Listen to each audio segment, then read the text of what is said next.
All right. Overwatch 2 Season 9 changes. Let's go take a look and see if it will save Overwatch. Yep. Well, Season 9 saved the Overwatches. All right. Dev blog post. Let's go see. Updating the competitive experience. We'll just kind of skim through some of these. Give you the rundown here. Heard your feedback on competitive. Yeah. Let's see some big updates. Seeing how and why your rank changed. I think this is huge. I mean, being in top 500, we had the luxury of just having the number there. So it's like you would know if you're going down or going up, right? Like you'd see your rank move every time, but everybody else couldn't. So I think this is good. Being able to see your percentage on moving up, so then now people can't really complain. So I guess this is all the information that they're giving. Bar progress will shows you how much rank increase as a result of a match. The bigger the highlighted section, the more rank was gained or lost. And the reason why the rank may have been gained or lost. Your favorite to win, your favorite and you lost. Okay. Calibrations, lost streak, win streak. Oh, wait, you have a bonus for high win rate. Okay, I didn't know you had. I guess this helps people get to their desired rank faster, right? If they're just like a smurf or something. So I guess that makes sense. Ooh, but a loss streak though, dude, I've been on some heavy loss streaks. But then we also get on a crazy win streak. So I guess that it kind of made sense why we got back up to top 500, because we went on the bad loss streak for like 2 days. We went from rank 50 down to GM3. So we lost like 20. It was just loss after loss and then getting tilted. But then the next day we went like 15-5, 9-1, 6-1, and then now we're back up to like top 100. So I mean, I guess I could see they already have this in play, because we did lose a lot when we lost on the last streak, but then we also gained a lot and got back up to where we're supposed to be. So I think now people seeing, I guess, makes sense. It'll be a lot. I don't know. You can see why. But this is cool. I think this is all like nice information for people to see. Can't really complain about that. Okay, rank reset. This will be, I don't know if it's a full reset or where are they putting everybody at. So both changes. Perfect opportunity for everyone to start fresh as they compete on the rank leaderboards. Reintroducing placement matches and resetting everyone's competitive skill rank. So is this like we're all starting at bronze and moving up? Journey to the top begins with 10 all new placement matches with everyone's ranks being reset. These 10 placement matches provide you with high stakes opportunity to make big gains in determining your new skill rating. Progress through the placement matches. There will be predicted starting rank after each match. You only have one chance this year to run your placement matches, so pick your best heroes. Stay hydrated, because these games count for a lot. All right, hey, cheers. Let's drink some water. Okay. I don't know. I think it'd be kind of, even if you lose all of your placement matches, I think it'd still be fun to like go from the bottom and then work your way up. So it'll be interesting to see how much this impacts. Like, can a top 500 player lose all their things and there's going to be in like bronze, but then you'd probably just farm really fast the way up. Yeah, I don't know. My view on this is I think it's like it seems good that everyone's resetting, but then it's also going to have a really crazy high smurf rate because everyone's rank's going to be reset. So everyone's going to have so many accounts now that are going to be super low. So I think for the lower elo players, it's going to be a worse experience in the beginning for them, because they're going to have all these top 500 players having to play against them, and it's not going to be fun until everyone gets put in their adjusted ranks. But I think overall, I think this is good, since I think they kept Overwatch 1 rating into Overwatch 2, and Overwatch 2 is completely different with like how tanks play, how supports play, how DPS play. So this is needed, and they never did it in the beginning. So doing it now, I think, is completely fine. Yeah, so I think this is good. I like that. I like having them reset placements. Rise to the rank of champion. All right. Who dude, when they first said they're doing a new rank and it was freaking what was it? Ultimate rank? Dude, that was I was like, bro, please don't let the name be ultimate rank. Ultimate was so bad. When does this happen? In like 5 days when the season 9 drops. I think like the 13th of February. I think around there. But I'm glad they changed the name to Champion. Champion sounds a lot better. So this is good. Let's go see where it's gonna get put. Champion. This is the most prestigious tier above Grandmaster. So Grandmaster, Champion, then top 500. I'm guessing. Is that how that works? Even with the boost that place of matches can provide, top-ranking players will still need to win a lot of games to reach Champion 1. Prove they are the best of the best. Boosted rank in history of Overwatch. Okay. I mean, that's just like what GM1 was. They're just adding like the new rank. Okay. Yeah, I like this. Okay. I do like the look of it too. Purple. This little like purple icon. I still think that to make ranked even better, they need to reintroduce the little number or where your rank at the bottom of your character portrait, you know? Like, let everybody know when they're watching the stream, or even if it's like in a match, like what rank that game is. Like, I can see them not adding it on the scoreboard, right? So then people can't be like, oh, dude, we got a freaking Diamond 1 support and I'm Champion 1, like we lost at like that. I'm okay with them not showing everybody else's ranks, but you should still see your own rank shown at the bottom. There's zero reason why it should not like be there. So hey, add that, devs, please. Everybody wants that. I want to see the number in top 500. I want it to be glowy. I want to see all the ranks. Only matters for streamers. I mean, I'm sure like people, I mean, it helps with all like content as well. Yeah. I mean, sort of like if somebody just got masters, right? And they're super proud of it, they'd probably want to see it on the bottom. So it just helps people probably play better. And if they don't like seeing a bronze logo, then they'll try harder to get out of bronze. So I think it's like a win-win. There's zero reason to have it there, right? If people are pissed off about the rank they're at, they're going to try harder to get out of it. And when they get to a rank that they got and they like the icon, they're going to want to stay in it. So I think there's zero downside to adding the rank at the bottom of your portrait again, you know? But okay, moving on. So with champion rank, now new competitive rewards, Jade Weapons. Okay. Season 9 introduces Jade Weapons, unlockable with 2014 competitive points. Earning Jade Weapon variants reflect your dedication to competitive play in 2024, not your highest rank achieved. Okay, luckily these new Jade Weapon variants will not be as exclusive as Champion rank. You'll progress towards earning competitive points just by playing the game mode, with more progress granted towards wins. Okay, competitive points earned for winning and drawing the match have been rebalanced around this new progression system, which should make every match feel rewarding regardless of the outcome. Okay, unlock a Jade Weapon, 3,000. So it's still the same amount as the gold weapons. Legacy competitive points and golden weapons. At the end of Season 8, players can still earn competitive points toward unlocking golden weapon variants. When Season 9 starts, your previously earned competitive points will be converted into legacy competitive points. Trash! Bro, from Overwatch 1, they had us all these little like legacy credits. Completely useless. I have like 340,000 of those. And now you're telling me all my hard work in Overwatch 1, I think we have like 30,000 of the competitive points stocked up. Those are completely useless because we have every gold lock unlocked. Like, bro, I want to be able to just use them on all the green weapons. Like, I'm still going to play competitive. Like, I feel like this is completely pointless. Like, they just kind of trash on their, like, player base that have played the game for so long. It's like, hey, man, you played the game for a long time? Well, yeah, F off, you know? Like, all this stuff is, it's like, it's so useless. Because you're always gonna, if you have stuff left over, you're not gonna be able to buy any more golden weapons.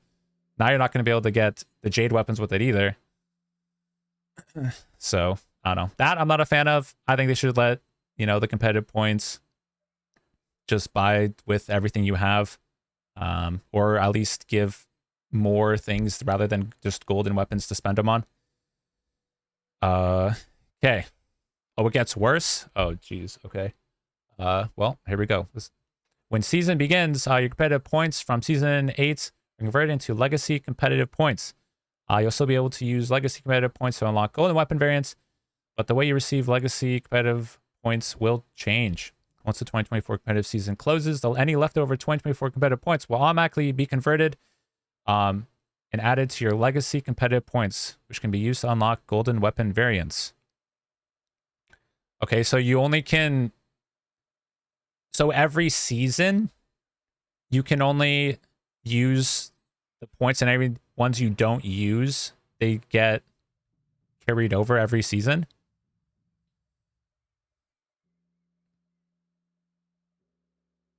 Okay. So you just have to always be buying them every single time. You can't just stock up on stuff. Last chance to claim end of season bonuses starting season 9. Competitive changes that granted bonus competitive points. Also changing, season 8 will be the last season to claim end of season competitive challenges for seasons 1 through 7. I don't really understand this. What were the challenges? Is this like win 50 games for a title? Is that what this is?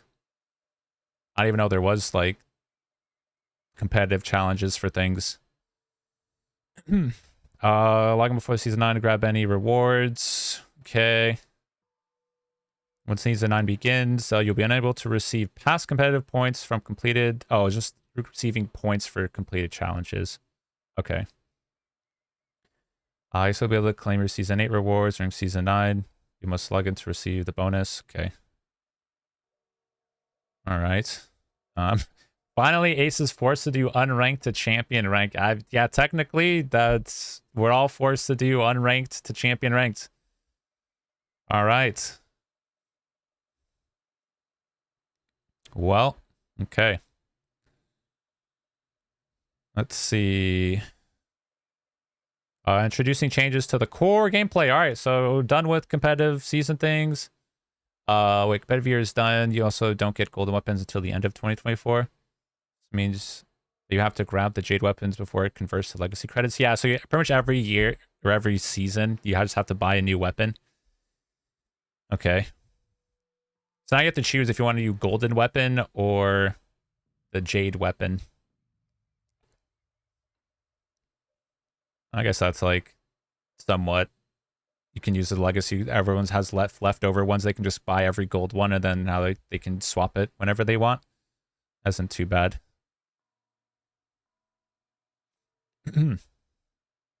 Okay, so interesting changes to core gameplay. Beyond the competitive rework, Season 9 features major changes to the fundamentals of Overwatch 2 gameplay that affect every hero. For the community feedback around some gameplay pain points. Develop changes to the core gameplay with these goals in mind. All right, deliver a more consistent feel and firing by landing your shots on your opponent. Wait, consistent feel to firing and landing your shots on your opponent. Okay. Lessen the impacts of burst damage to allow for greater counterplay. Nobody likes getting one-shotted, but I think like certain things do need a one-shot, right?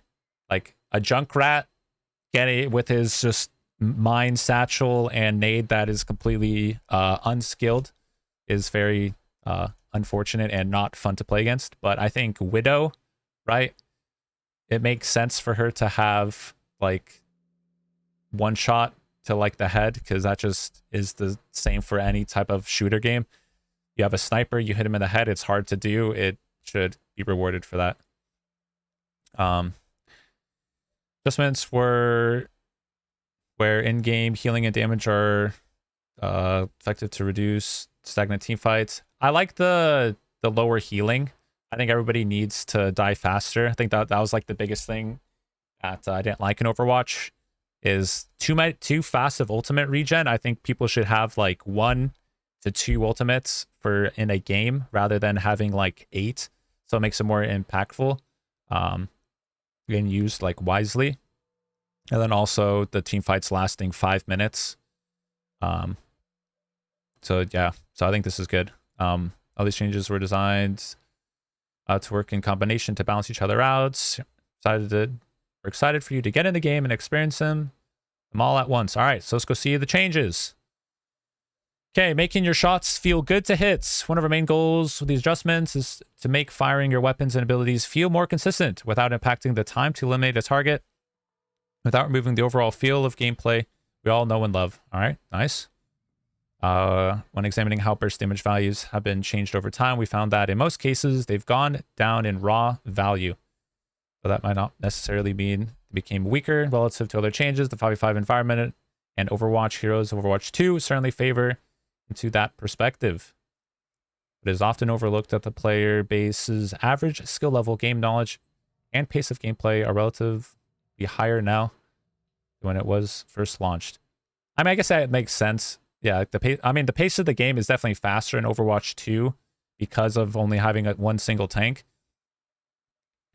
I love teamfights where Lamp, Suzu, and Grip, and nobody ever dies. Yeah, that's facts.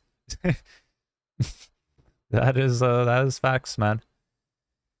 That happens, and then you're just like, all right, GG, go next. So let's go see what these changes are. So projectile size changes.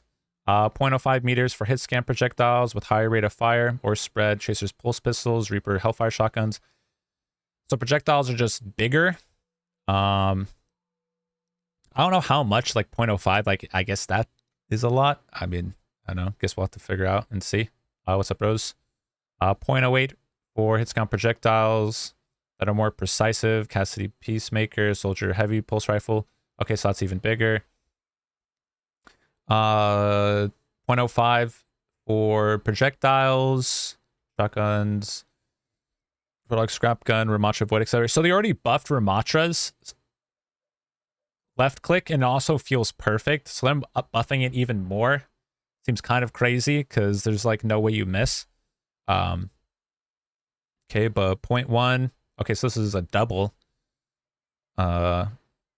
For projectiles with speed greater than 50 meters per second. So Zenyatta's destruction orb. Okay. And then 0.15 for meters traveled with speed less or equal to 50 meters per second. Far rocket launcher. Okay, I wonder where Lucio's left click comes into play. Is it the 0.15? Is that as fast? Because it's not as fast as Zenyatta's, right? Or is it as fast? 0.1, 0.15. Okay. I think that, yeah, I mean, we'll not like opposed to this. They're just making the game a lot easier for people to hit shots. So the overall skill level goes down in Overwatch, but at least people will die faster. And yeah, I guess that's okay. Very large projectiles with a base size greater than 0.05 meters have been excluded from these increases. Orissa's Energy Javelin or Reinhardt's Fire Strike. Ah, man, Reinhardt needs the buffs. Reinhardt needs the freaking buffs, man. I mean, Orisa Javelin, yeah, that thing, you had the hitbox, you know, of a truck. You can just chuck it across the map and be good to go. But come on, man. Let's give Reinhardt some bones here. He needs some help. So it's a sad day. Sad day. I was excited for some Reinhardt buffs here. Even though I see his picture at the creeping at the bottom. We're not there yet. When it comes to aiming as mechanical skill requirement, even players with excellent aim often mention how it can feel random whether shots hit or not. Okay. Yeah. Leaping, dashing, teleporting abilities. Hitting shots can be difficult. So they're just making projectiles bigger to be able to hit those easier. Okay. It's kind of, I guess, what they're going on here. We're improving hit consistency by making both damage dealing hit scan and travel projectiles longer. Those that have weapon abilities that don't benefit from any projectile size changes will receive additional balance changes. Okay, so the ones that don't get any help, I guess they're going to work those heroes individually. So that's, at least they don't get left in the dust. However, we don't want to make too many hero changes before getting a better understanding of the effects of these initial changes. I think this is the way to do it. Like they have these ones, so they'll just go in with these changes, and then base off of these, they can like tweak it here or there, little by little. But I think overall, I think it's like a good step in the right direction. Yeah. So we'll see how that all plays out. I'm not opposed to it. So now moving on, adjusting health pools to balance gameplay. Yeah, so with bigger hit projectiles, more people are gonna get hit. So I mean, honestly, they could have just not even gave people health increases, and I'd be fine with it because that just makes them die faster for them being out of place. And Overwatch needed a little faster gameplay, so I would have even been happy with 0 health increases. But let's go see what they are going to change here. Since we're increasing the average accuracy of nearly all heroes, want to keep some time, the time to kill similar. I mean, then what's the point of increasing it, right? I mean, if you're just making it even, it's like a net 0. But unless they just don't increase it by that much, I guess we'll see how much that actually impacts the game. We've already balanced damage values, damage boost, critical damage breakpoints, and other factors around 200, 250 HP heroes. So the new health ends up requiring at least 1 more hit for most heroes to eliminate an enemy. This is pretty massive for snipers, Widow, Hanzo. I like it because of the junk can't, one tap with his satchel, but I feel like this kind of makes the sniper heroes obsolete. Because if they have to hit 2 shots, depending on like if you just have to hit a headshot, then you just double click real quick on Widow to finish off the kill. I guess that is okay. But at least for Hanzo, I think it's a big nerf. Because him trying to like charge up for 2 shots from a long distance is pretty hard. So we'll have to see if this comes into play. But I think snipers definitely get a huge nerf because of this.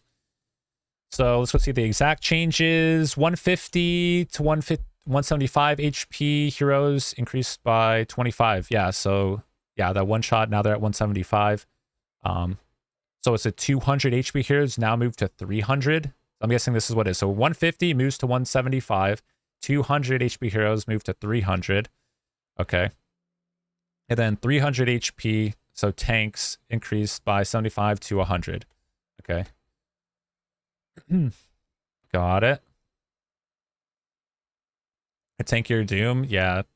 I mean, tanks definitely, I think you get the biggest buffs. Reading that wrong? Oh, okay. Oh, hey, Ace, you got 200 to 300 HP heroes get 50 more. Oh, okay, so 150 to 175 HP heroes get 25. Okay. Anniversary, zany face. 200 to 300 get 50. Okay, then 300 plus get 75 to 100. Okay, got it. Got it. Good looks.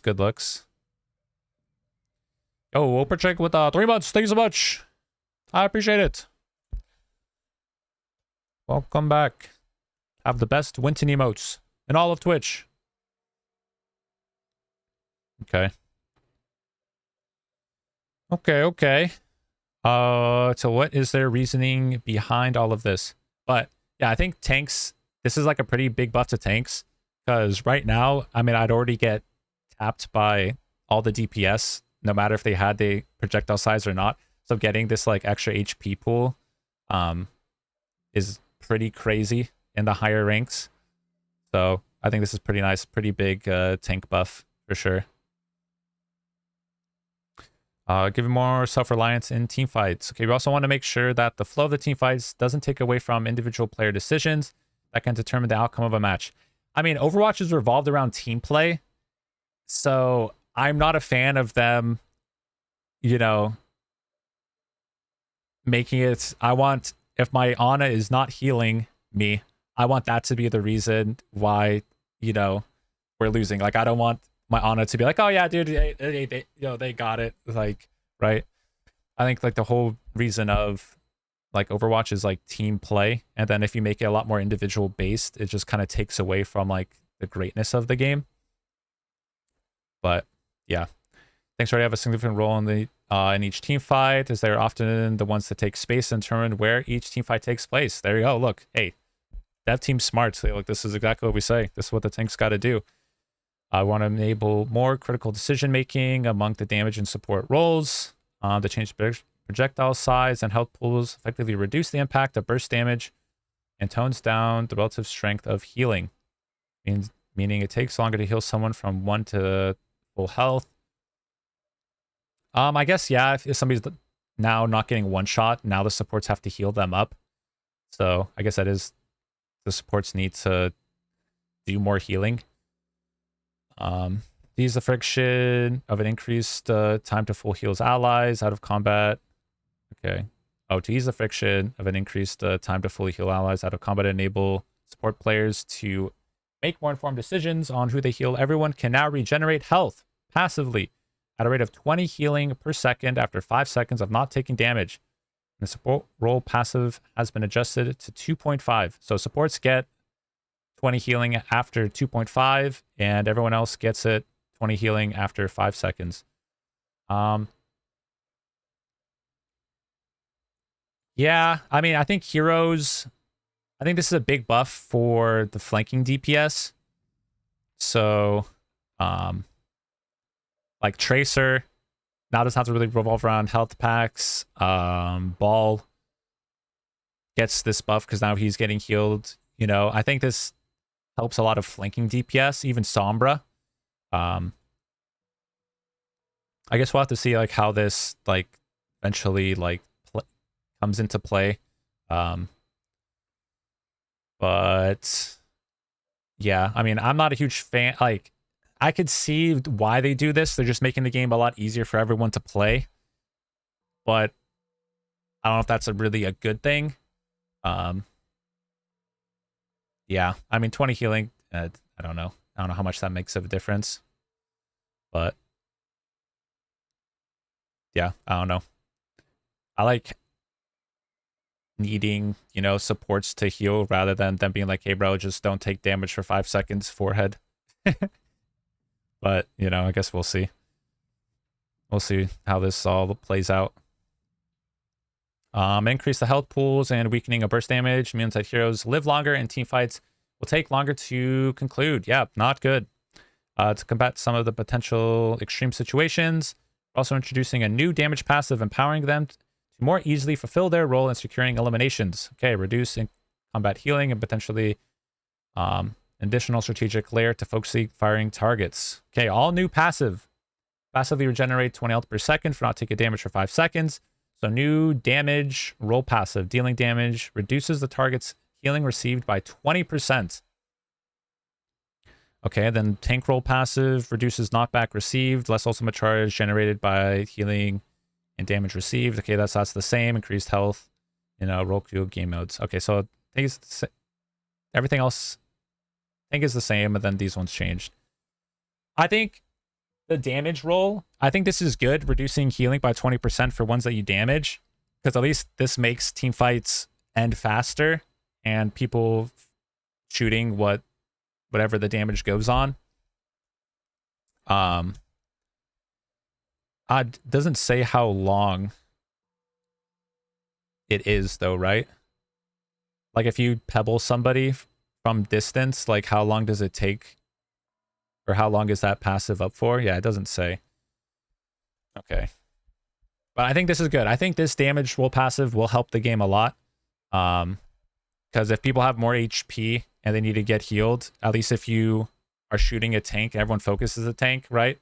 Or if you're shooting an Ana and then they just get 5 brick packs, like at least maybe 20% healing, you can probably kill through it.